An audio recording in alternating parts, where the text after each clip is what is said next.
we have a look at the inside of Dragon this morning. This coming from over the shoulder of Commander Steve Bowen and pilot Woody Hoberg, looking at the crew displays inside the Dragon spacecraft.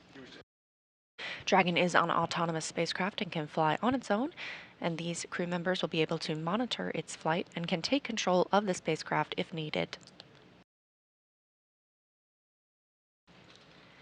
Again, we are sending home 4 crew members today, the Crew 6 mission. The mission was commanded by NASA astronaut Steve Bowen. He's joined by Woody Hoberg, also a NASA astronaut serving as the Crew 6 pilot. To Hoberg's left is Sultan Al-Nayati, that's the Crew 6 mission specialist, as well as Andrei Fedyaev, Roscosmos cosmonaut, another Crew 6 mission specialist. And this crew launched on March 2nd, earlier this year, arriving at the orbiting laboratory on March 3rd. They are wrapping up their mission today, scheduled for undocking at approximately 6:05 a.m. Central Time. Currently, we're standing by for hatch closure aboard Dragon. Confirmation from our crew members aboard Endeavour. The Dragon hatch itself is closed, that coming at 4:19 a.m. Central Time. As you can see, all 4 crew members continue to get suited up. And again, that Dragon hatch closed at 4:19 a.m. Central.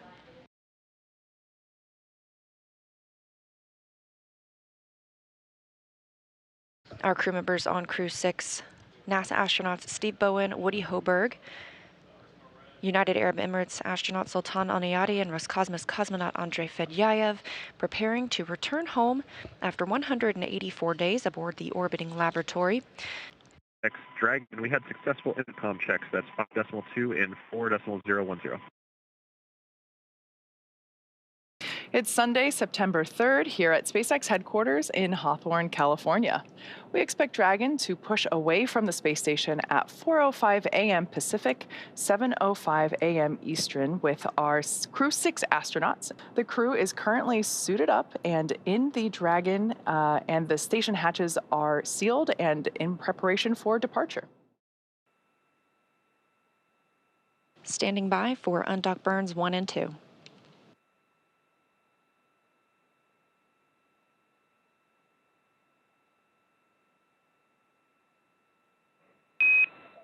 All hooks open and nominal.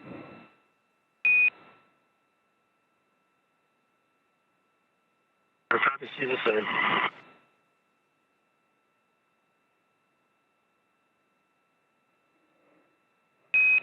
And Dragon separation is confirmed.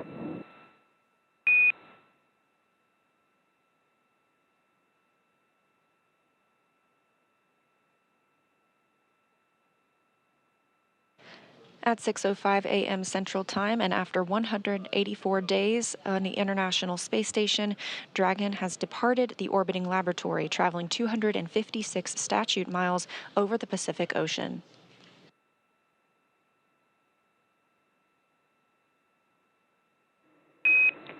Depart burn 0 complete.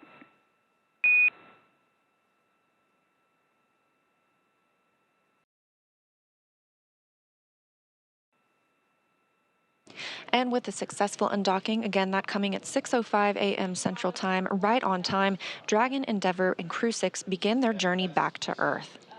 We're still monitoring from the International Space Station Flight Control Room here in Houston, but to give us perspective from the other side of the operations, I'll toss it back to Gary and Kate in Hawthorne. All right, thank you, Leah, for taking us through that. Yeah, we had physical separation right on time, 4:05 a.m. Pacific time, 7:05 a.m. Eastern time. You can see we're at a nighttime view as the station and Dragon pass over the Pacific Ocean. So we're just seeing the through the middle window there inside the lit cabin inside the Dragon, as well as the navigation lights, starboard being green and port being red, as Dragon increases its separation distance from the International Space Station. After the 2 undocking burns to physically separate and increase the distance from the docking ring, Depart 0 will send Dragon outside the Keep Out sphere. Keep Out Sphere has its own set of rules, is a line about 200 meters away from the International Space Station, so we'll get right outside of that, and we'll wait towards Depart Burn 1. Depart Burn 1 will send Dragon outside the approach ellipsoid. You can see the graphic here. Dragon's trajectory will take it zenith. It'll take it above the International Space Station, and from there it will slow down until it executes Depart Burn 2, which allows the Dragon to decrease its altitude and get to a trajectory about 10 kilometers below the International Space Station in a co-elliptic orbit. For this particular trajectory to meet up with the landing location, the prime location of Jacksonville, Florida, the trajectory allows for 5 departure burns. So we'll see that executed over the next 17 hours until splashdown. We do have a correction to that splashdown time. We're aiming for 12:17 a.m. Eastern Time, which is 9:17 p.m. Pacific Time. And that's again off the coast of Jacksonville, Florida. We hear Depart Burn 1 is complete and nominal. That's a good Depart Burn 1. Again, that sends a trajectory of Dragon outside the Keep Out Sphere and approach ellipsoid. We'll continue our coverage until Dragon exits the approach ellipsoid, which will end joint operations between the Dragon and Dragon teams here in Hawthorne and the International Space Station Flight Control teams in Houston. Dragon SpaceX on the big loop. Depart Burn 1 is complete and nominal, and with that, you are go to doff your suits per procedure 4.012, and I'll go ahead and take the cameras external. And just a reminder that ground will be deactivating the big loop following exit from the approach ellipsoid.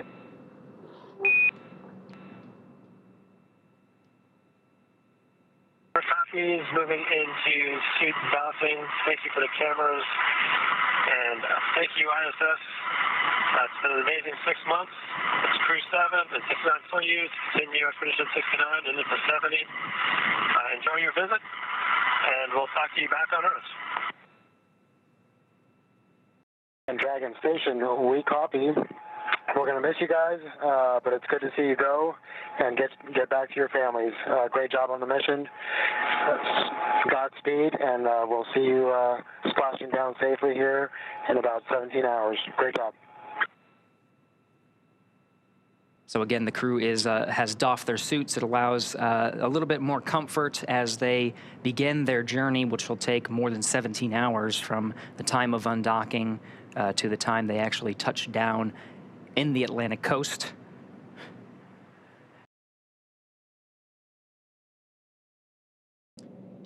Getting some views from inside the cabin now. This is fantastic. So we get these views when we pass over some of the ground stations here on Earth that provide the video straight from the Dragon capsule. So on the far left there is Andrei Fedyaev, and in the seat next to him, to his right, is the commander, Steve Bowen.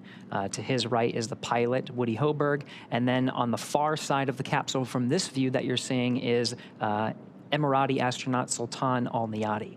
You can see they're in their launch and re-entry suits, and they have entered that even before our coverage started and performed a successful leak check. So really, they're just waiting for these next series of events, including the claw separation, trunk separation, and the deorbit burn. Yeah, you can just see, I love this view because you can notice the previous missions that this Dragon supported in the form of the mission patch stickers that are located there just over Andrei Fedyaev's shoulder, kind of like right above Woody's head from this particular view. This particular capsule is the Demo 2 capsule, the Crew 2 capsule, and the Axiom 1 capsule. So this capsule has been through this 3 times before. This is its fourth space flight. And I love that we are able to document those previous missions inside the capsule as a little nod to history. We do have deorbit burn start. You can see it on their displays, actually. They're, you can see those thruster firings on the left display there. So a quick recap, within the last 10 minutes, Dragon jettisoned its trunk and initiated the deorbit burn. For those operations, NASA and SpaceX closely coordinate with the United States Coast Guard to establish a safety zone to ensure public safety and for the safety of those involved in the recovery operations, as well as the crew on board the returning spacecraft. Multiple notices are issued to the mariners in advance and during recovery operations, and Coast Guard patrol boats are deployed to discourage boaters from entering the splashdown zones. We want to stress to the public the need to respect this safety zone. Recovering a spacecraft from the water is a hazardous operation, and any other boats interfering increases the risk to the astronauts in the capsule, the teams working to recover them from the water, and the safety of those that come too close. For the safety of the crew and your safety, we recommend you sit back and watch, as we'll be bringing you the best possible views of our astronauts' homecoming. Right now, Dragon is flying itself, so all the crew has to do is stay strapped in their seats and keep tabs on things. Great view there of being able to see exactly what the crew can see with respect to those Draco thrusters firing. We're now within the atmospheric entry phase of the return for the Crew 6 crew. Once again, the plasma buildup on the exterior of the capsule results in our inability to command or communicate with the Dragon capsule during this time. This is a great graphic indicating the trajectory.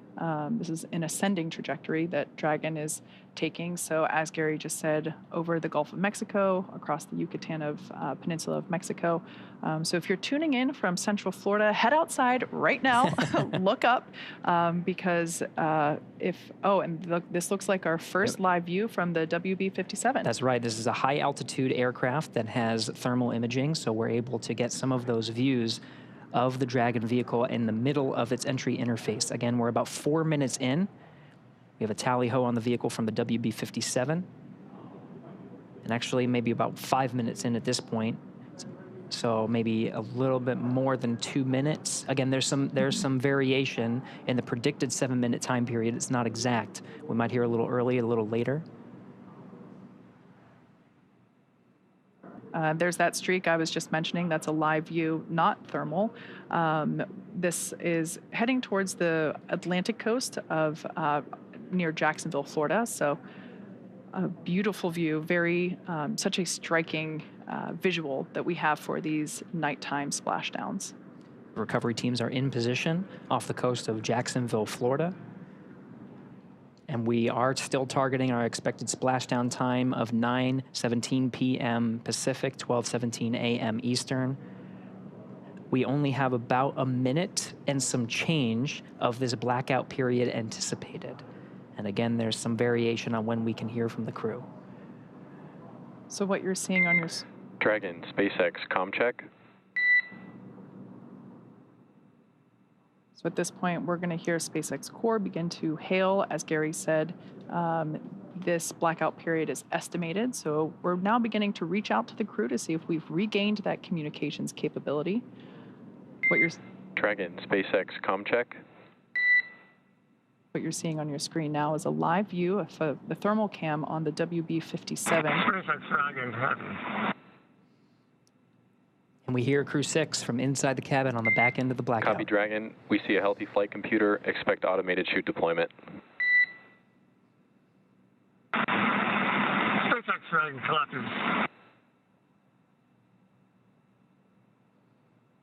There's our live view of the crew, our first view of them on the other side of that communications blackout. At this point in time, they are re-entering through the Earth's atmosphere over the coast of Florida, heading towards Jacksonville, Atlantic coast. Up next will be the deployment of the drogue parachutes, which should happen in about 2 minutes, just over 2 minutes. SpaceX Dragon, copy. Receive it.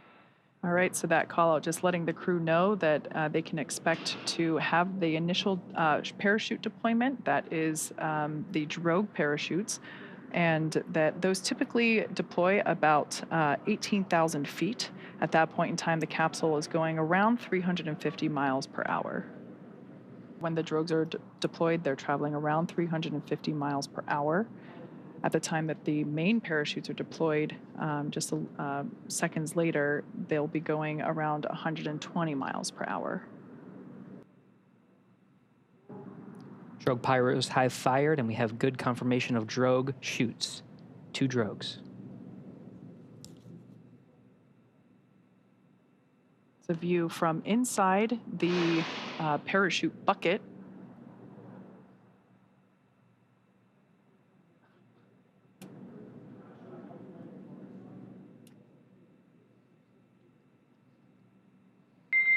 Dragon, nominal descent rate and recovery team reports a visual on 2 healthy drogues. SpaceX Dragon copies, that's good news. Should see drogue chute jettison here momentarily. We'll see those 2 chutes that you see be released from the capsule, just like so, and release the 4 parachutes, now deploying. At this point in time, Dragon has saved all of its propulsion systems and is now has already terminated that nitrox suit and cabin purges. Those were helping to keep the crew cool during the reentry. Looks like we have 4 very beautiful and healthy main parachutes. Dragon, we see a nominal descent rate on 4 healthy mains. SpaceX Dragon copies, and SpaceX Dragon coming up on 1,000. So there's that confirmation. Copy, 1,000 meters. Confirmation of those 4 healthy chute deployments.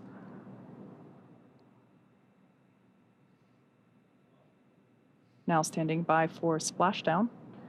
At the point of splashdown, the capsule will be going about 15 or 16 miles per hour. Continuing to decelerate from a rate of from a speed of about 120 miles per hour. 800. So we will now begin. Copy, 800. To hear Commander Steve Bowen call out the altitude as they approach the water surface. That is again in meters. Landing in water is simpler and provides more margin against unlikely parachute issues. We had to learn how to make Dragon waterproof, but once you do that, it's very much a rinse, review, reuse type process. 600. Copy, 600. 600 meters, and the descent rate is as predicted, meaning we're targeting that splashdown time in about a minute.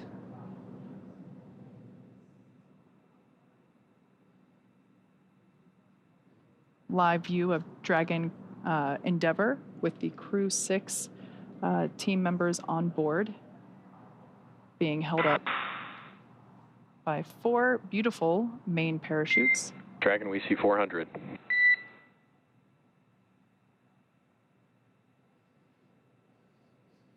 We're now about 400 meters above the ocean surface.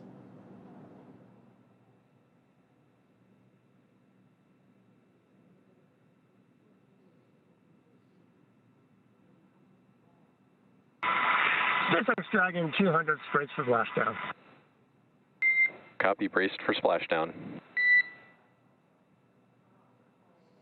Again, the seats have been rotated in a position to take the loads of re-entry and parachute deployment as well as splashdown. The crew is braced.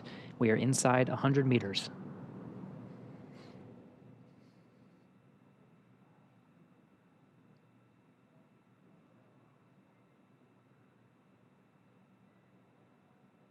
Dragon Endeavour continuing its slow descent. There we can see splashdown on screen. Those parachutes are then cut and released.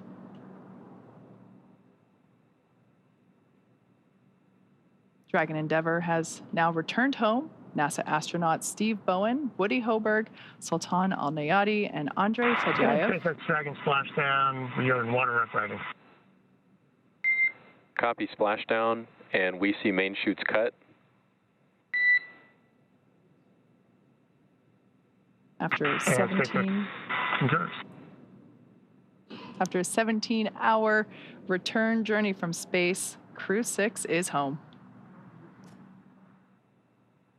Thanks, SpaceX Endeavour. We greatly appreciate all the support from all the initial training through the launch, throughout the mission, keeping us abreast of all the status of the vehicle, and all the support all the way down. This has been incredible. Greatly appreciated. I look forward to working with you all again.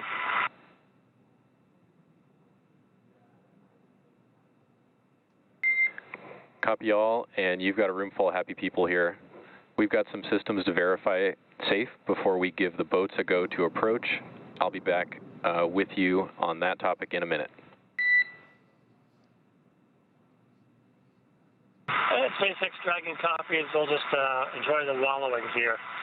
It might be soothing, so maybe I'll be napping soon.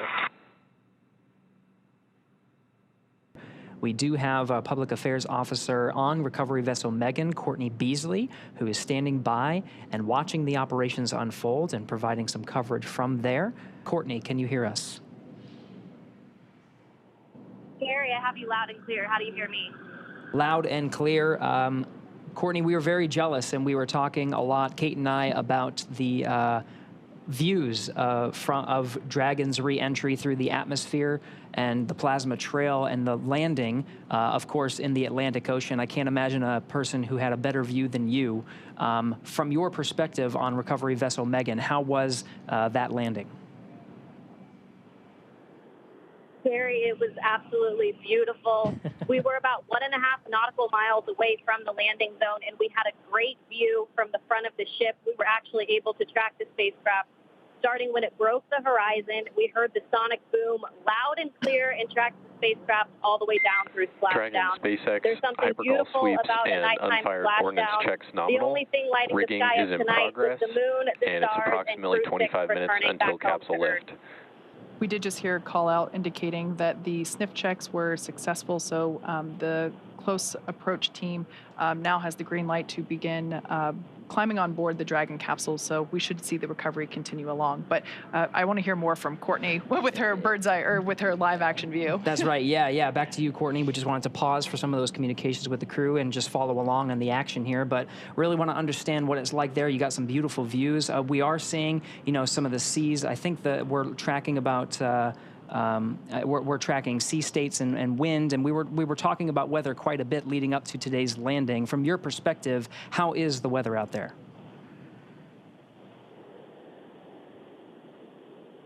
Yeah, Gary, it's about 80 degrees out here right now with fairly clear skies. Like I said, we were able to track that spacecraft pretty good tonight.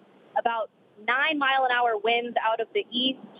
The waves are considered to be rolling waves, so they're not choppy, but they are pretty big and more spread out rolling waves. But weather-wise, I think the crew will like what they feel when they get out of that capsule today and take their first breath of fresh air back here on Earth. Just to get some appreciation of what it took to stage the recovery forces and be prepared for this moment, just really moments after Dragon splashed down. We saw some of those fast boats rolling out to make sure that they were getting the crew as quickly as possible. Can you give us a sense of what it's taken to make sure the recovery vessels were here at this moment? Yeah, absolutely. Our journey actually started several hours ago in Jacksonville. The MedOps teams and the recovery director boarded the first helicopter, and they were the first group to arrive on the ship about 4.5 hours before splashdown. So those medical teams took the time to get everything situated on the ship and ready to tend to the crew. And about 2 hours before splashdown, they deployed the fast boats into the water. I was actually on the second helicopter out, and we landed on the helicopter pad on top of the vessel about an hour before splashdown. And all of the teams have been hard at work since we touched down on the boat to get their various disciplines ready for Crew 6 to arrive home. Excellent, Courtney. And last question before we let you go is we're seeing some of the recovery personnel on the Dragon capsule preparing for its eventual lift onto recovery vessel Megan. What can we expect to see in the next few moments?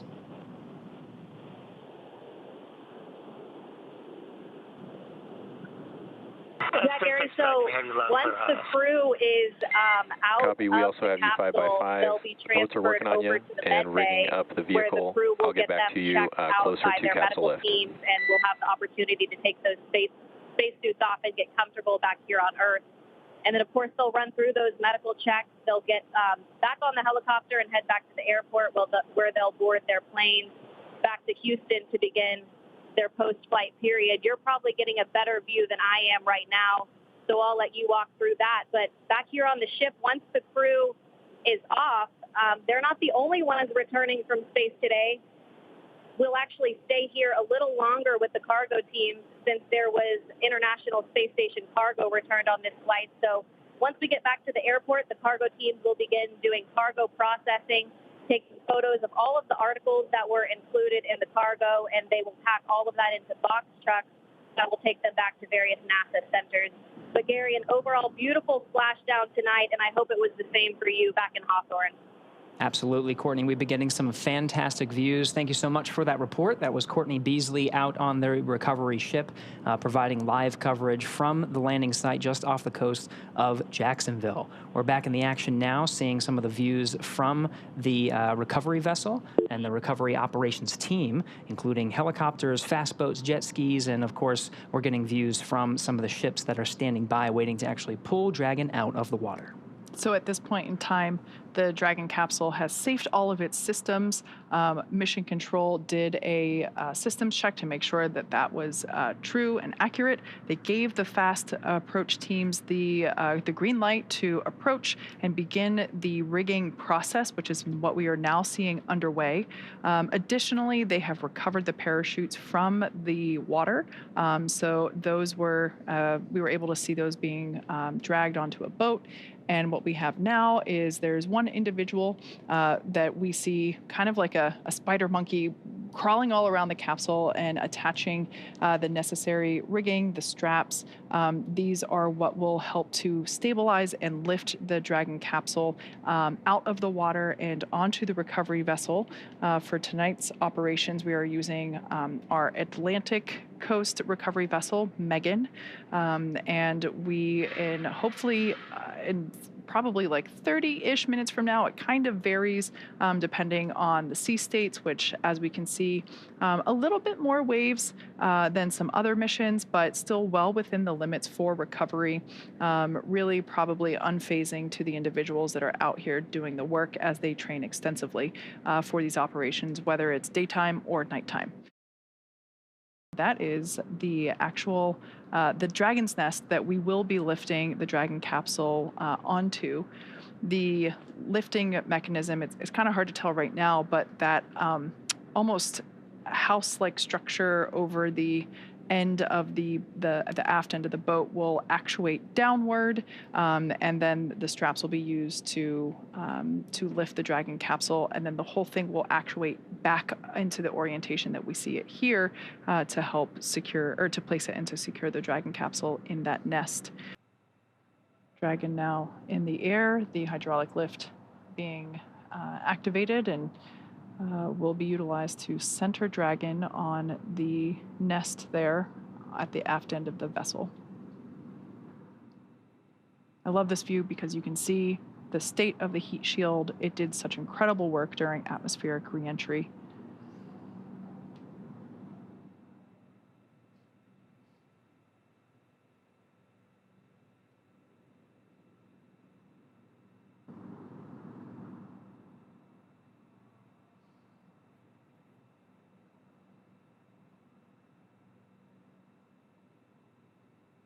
Dragon Endeavour now placed into the nest of our recovery vessel, Megan.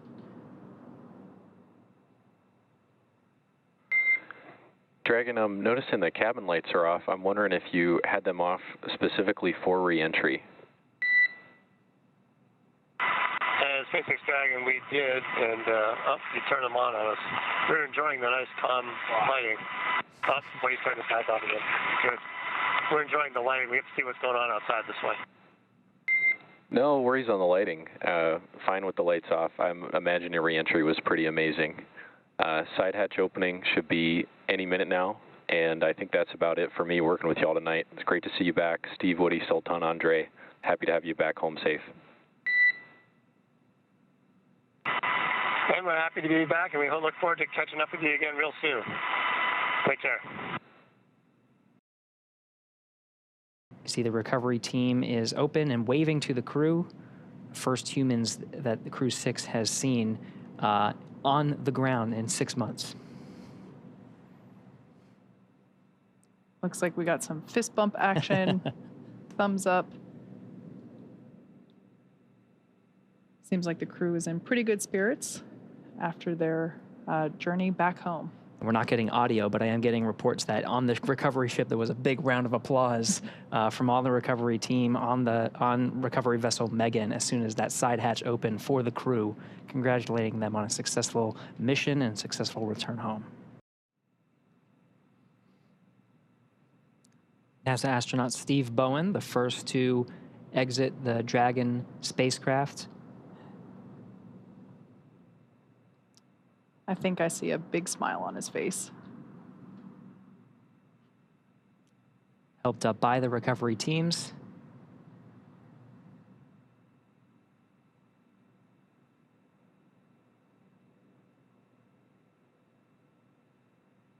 Now being seated in a rolling chair to help move him back to the medical bay, where he will get a quick checkout with the flight surgeon. And again, this is standard procedure. We can see some applause happening on deck. Looks like our pilot, Woody Hoberg, will be the next to egress. We are now standing by for egress of the remaining 3 Crew 6 members. We can now see Woody Hoberg making his way, pilot of Crew 6, making his way down the slide. Looks like some excitement, possibly some more applause happening off camera. Remaining inside are mission specialists Sultan Al-Nayati and Andrei Fedyayev. Commander Steve Bowen has already egressed. Some more applause there on the deck of the recovery vessel.